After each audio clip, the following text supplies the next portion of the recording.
السلام عليكم ورحمة الله تعالى وبركاته. معكم من جديد فيديو جديد من قناة شهيوات مع إيمان محب.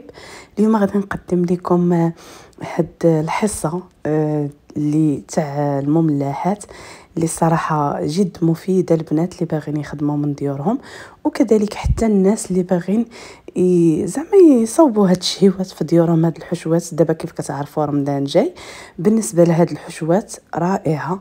لا بالنسبه لتاع البريوات هما اللي كنخدم بهم انا لي كوموند، وبالنسبه كذلك لا سيغار لا ديال الفرماج ولا الازياتيك انا عطيتكم واحد الصوص خطيره، وصفات واعره. تبعوا الفيديو حتى الاخير، وما تنساونيش كذلك من التشجيعات ديالكم، ما تنساونيش من لي لايك، وما تنساونيش كذلك الا كنتو جداد على القناه ما تنساوش انكم تابوناو باش يبقى يوصلكم كل جديد. وبالنسبه للناس الجداد مرحبا بكم والف مرحبا. نتمنى ان القناه تكون نالت اعجابكم. ما كرهتش تخليو لي كومونتير زويه كيف جاتكم القناه ديالي، شنو الوصفات اللي عجبوكم اكثر، شنو هما الوصفات اللي انكم بغيتوني نحطهم لكم من هنا لقدام. الى لقيت تشجيع غادي نبقى نحط لكم وصفات كثيره ان شاء الله في رمضان. صراحه اللي ما كيشجعنيش ما كنلقاش تشجيع كثير، داكشي باش ما كنحطش. اما عندي وصفات رائعه هما باش كنخدم بالنسبه للبنات اللي باغيين يخدموا في رمضان على راسهم.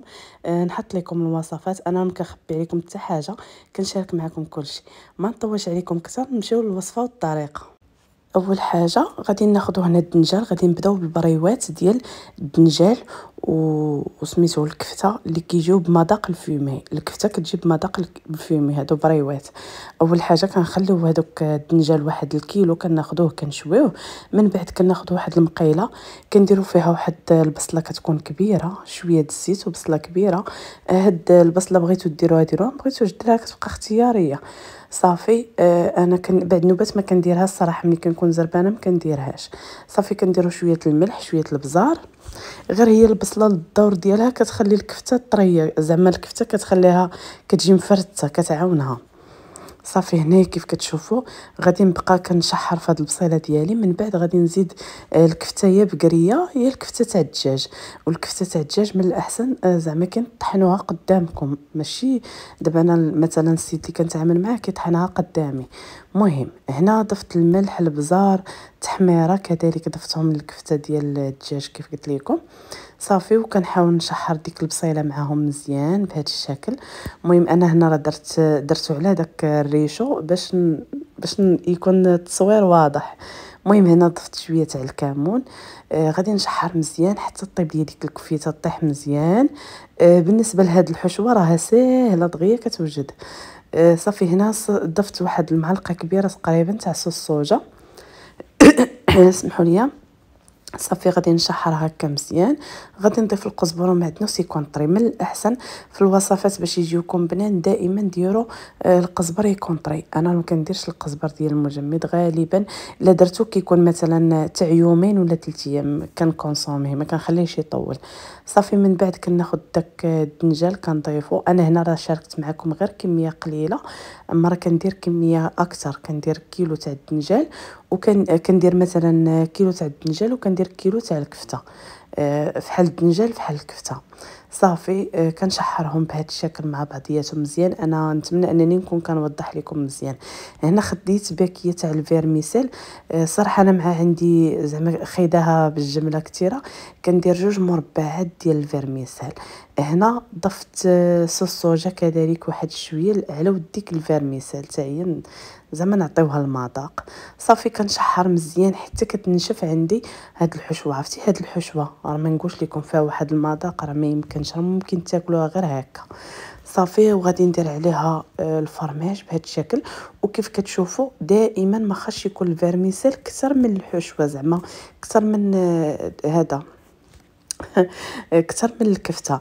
هنا ضفت واحد شويه تاع لا كريم، هذه كتبقى زعما ماشي بالضروره، نوبه ملي كتكون عندي راه كنديرها، ما كتكونش عندي راه ما كنديرهاش، كتبقى زعما اختياريه غير باش كتعطي واحد التعليكه. صافي كنخليو ديك الحشوه تبرد. غادي ندوزو للحشوه ديال الازياتي. كناخذ واحد الكوكوط كنديروا فيها الزيت العاديه، كنضيفوا الجزر هكا مبشور. خذوا الكميه اللي بغيتو، مثلا درتو نص كيلو تاع الجزر ديروا نص كيلو تاع المكور.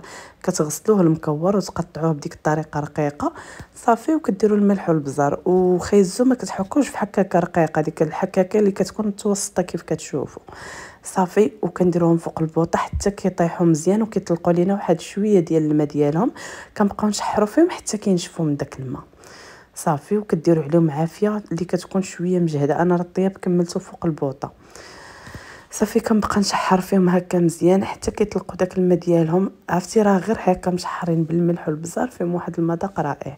ولكن هذا هو السر، هذه هي الصوص اللي كنخدم بها، اللي الكليان ديالي كيموتوا على هاد السيكار ديال الازياتيك.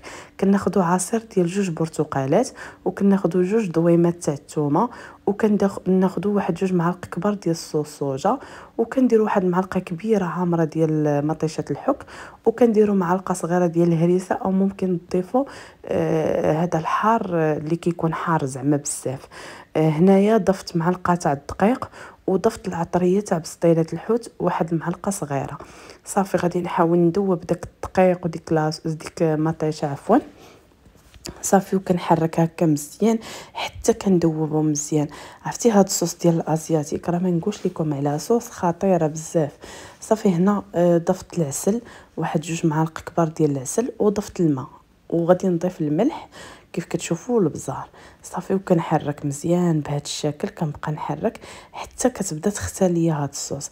عرفتي هاد الصوص ممكن ديروها مع الكفته ولا باط، ما نقولش لكم تسلقوا لي باط وديروا هاد لاصوص وديروا معاه الكفته، راه واحد المذاق راه ما يمكنش. او ممكن ديروها في النودلز حتى هي كتجي زوينه، وديروا الخضيره وهكا الدجاج مربعات.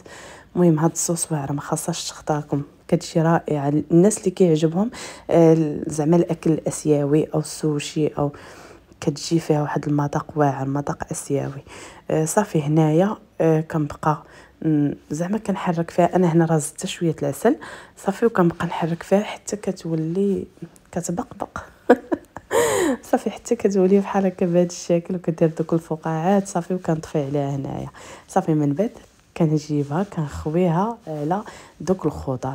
انا هنا حيت درت الكميه كبيره ما خويتهاش كامله، ولكن غادي نشوف كنخوي وكنشوف واش زعما الخضره جات معاه هي ديك خاصها تجي بحال هكايا. من بعد غادي تضيفوا 2 علب ديال الطون. انا هنايا راه درت معكم كيف كنقول لكم كميه غير قليله.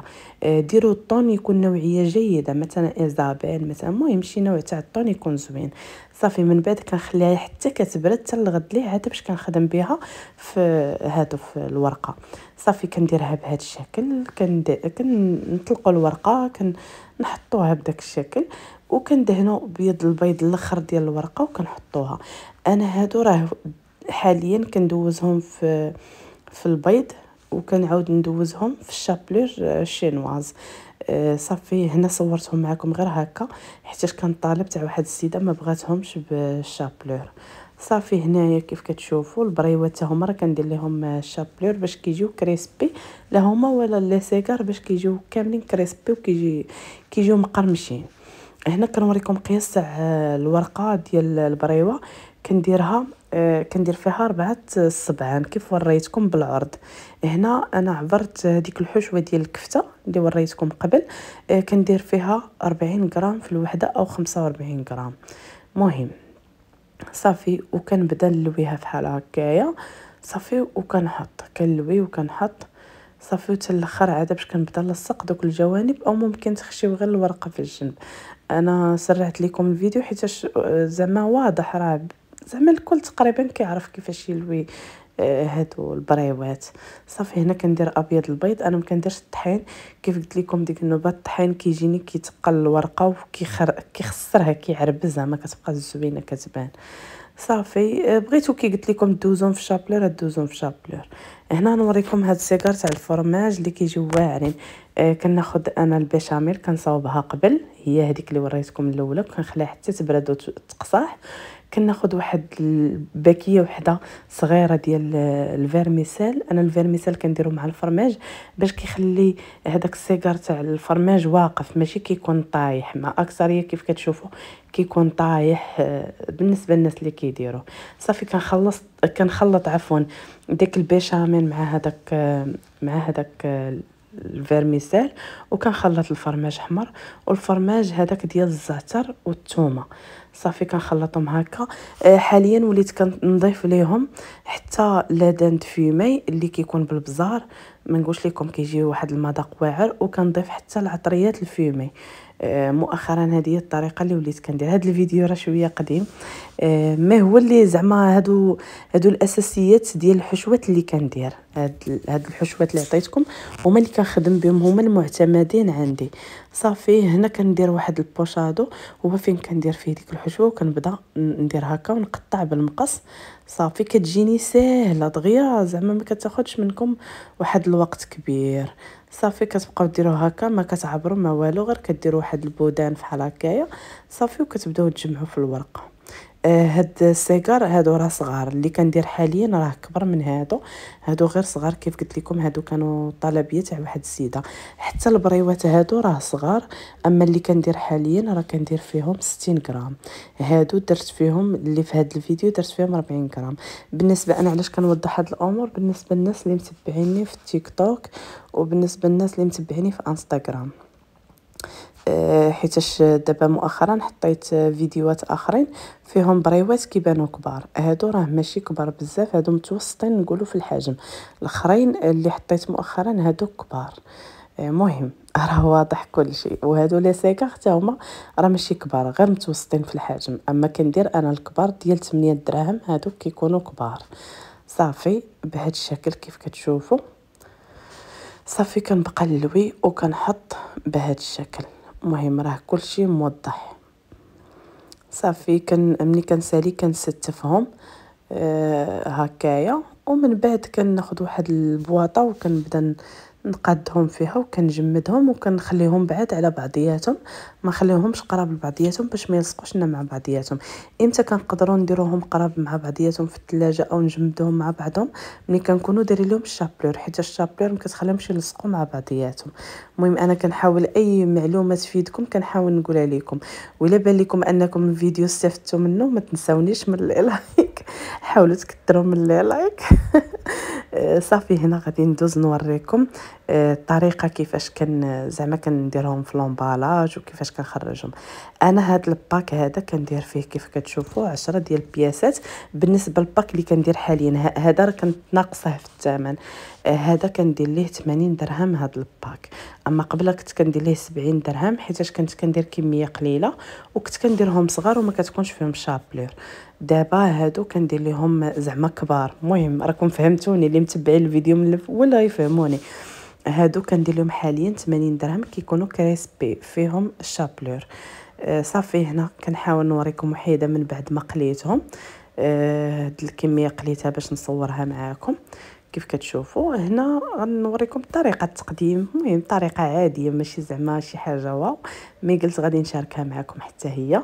المهم انا فرشت هنا الخص فهاد الطبيصيل هذا ديال الخشب. صافي وكنجيب هذوك البريوات ديالي. شوفوا راه هما بلا شابلور هكا، راه ما نقولش لكم كيجيو رائعين، كيجيو فيهم واحد القرمشه خطيره. ولكن الشابلور كتعطيهم مذاق وكتعطيهم حتى منظر زوين. فهمتوا، كتعطيهم حتى منظر زوين. وبالنسبه للناس اللي كيطرطقوا ليهم مثلا البريوات والسيكر، الناس اللي كيديروا في الفران، راه البريوات تاع الفرماج ضروري كتطرطق. من الاحسن ديروها في زعما في هذا في الزيت، تقليهم في الزيت، واخا هما غير صحيين تقليهم في الزيت. وحاجه اخرى معلومه اخرى، الشابلور باز زوينه ما كتخليهمش يهزوا الزيت بزاف، العكس ديال انك تقليهم هكا مباشره كيهزوا الزيت اكثر. شنو اخر بالنسبه عاوتاني لا شابلور، كتعطيهم كي قلت لكم منظر، وكتعطي واحد القرمشه زوينه اكثر حسن من هكايا. حتى هكا كيجيو زوينين، زعما كيبقى الاختيار ليكم. وكاينه حاجه اخرى، ان حتى لا درتيهم مثلا عاوجين وما جاو زوينين في المنظر، الشابلور كتدرك دوك العيوب ديال البريوه او ديال السيكار. المهم انا كنحاول غير نشارك معكم المعلومات، او بزاف الاسئله اللي كيجيوني على الثمن، كيفاش كتجمديهم. انا كنجمدهم نهار واحد والغد ليه كيخرجوا، ما خاصهمش يطولوا عندي البريوات او السيكار. مثلا كنصاوبهم اليوم كنجمدهم اليوم في الليل، الغد ليه في العشيه كيخرجوا ما كيبقاوش عندي. السيده اللي كديهم حتى هي كتجمدهم، كتخليهم عندها في المجمد حتى كتستعملهم. من الاحسن تقليهم كيف كنقول لكم دائما. هنا درت ديك الصوص درتها في دوك الطبيصلات، وحطيت دوك لينام ديالي او دوك لي سيغار ديال الازياتيك. شوفوا هادو ديال الازياتيك بالنسبه للناس اللي باغيين يبداو يخدموا هادشي تاع المملحات، جربوهم، راه الكليان يوليو مدمنين عليهم. عرفتي هنا راه دقت واحد الوحده، راه ما نقولش لكم انا راه كيحمقوني. انا من داك النوع اللي ما كيعجبنيش ناكل مثلا هذاك المكور او خيزو، ولكن راه هاد سيكاخ ازياتيك هادو راه ما يمكنش، راه فيهم واحد المذاق راه واعر. هذيك لاصوص راه زعما دمار. الناس اللي غادي يجربوها هما اللي يخليو ليا في الكومونتير كيفاش جاوهم. هاد 3 الحشوات اللي عطيتكم راه كيجيو واعرين وساهلين واقتصاديين، ماشي زعما كيطلعوا غاليين، وبامكانكم تخدموا بهم مزيان. كي قلت لكم باك كيمشي ب 80 درهم ملي كتكون فيه الشابلور، وكيكونوا قياسات اكبر او حشوات كيكونوا زايدين على هادو. مهم هنا نتمنى ان يكون الفيديو عجبكم، ونتمنى انكم تكونوا استفدتوا، ونتمنى انني نكون ما طولتش عليكم، ما سخيتش بكم. نقول لكم الى فيديو اخر.